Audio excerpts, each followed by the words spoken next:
আসসালামু আলাইকুম রহমতুল্লাহি ওবরকাতুহু। আশা করি আপনারা ভালো আছেন। আলহামদুলিল্লাহ, আমিও আল্লাহর রহমতে অনেক অনেক ভালো আছি।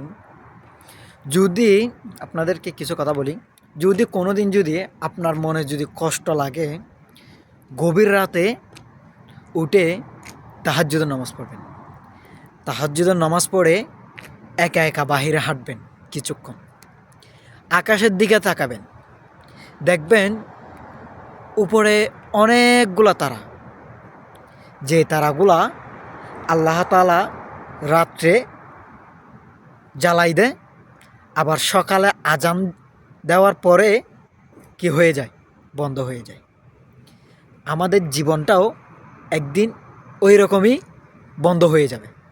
কারণ এই দুনিয়ার মধ্যে আমরা আসছি যে সামান্য কিছু দিনের জন্য। আমাদেরকে আল্লাহ পাঠাইছে পরীক্ষার কেন্দ্রে। এই পরীক্ষার কেন্দ্রে যদি আমরা পাশ করতে পারি, তাহলে আমরা পরবর্তী পরকালে কি পাবো, শান্তি পাবো। যদি আমরা এই দুনিয়াতে পরীক্ষাতে ফেল করে ফেলি, পরকালে তো আমাদের শান্তি পাওয়ার আশা নাই, জাহান্নামে আগুনে জ্বলতে হবে। এই দুনিয়ায় টাকা পয়সা ধন দৌলত কেউ কোনো দিন কিছু নিয়ে যেতে পারবে না কবরে।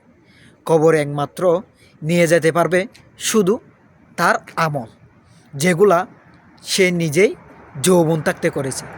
মানুষ আমল করতে বলেছে আল্লাহ তাআলা যৌবন থাকতে, শরীরে শক্তি থাকতে। কিন্তু আমরা কি করি, যে শক্তির সময় আমরা নারী নিয়ে আড্ডা দিই, বন্ধুবান্ধব নিয়ে আড্ডা দিই, নামাজ নাই, কালাম নাই, দোয়া নাই, বন্ধুবান্ধবদের সাথে বসে সিগারেট খাই, ধূমপান পান করি, মদ খাই, গাঁজা খাই, আমাদের জীবনটা যৌবন ওইগুলা দিয়েই কেটে যায়। যখন বৃদ্ধ হই তখন বোঝা যায় আমার যৌবনকালের শক্তিটা আমার বৃদ্ধকালে কতটুকু ছিল। তো আমি সবাইকে বলবো, যৌবন থাকতে ইবাদত শক্ত করো এবং ইবাদত মজবুত করো।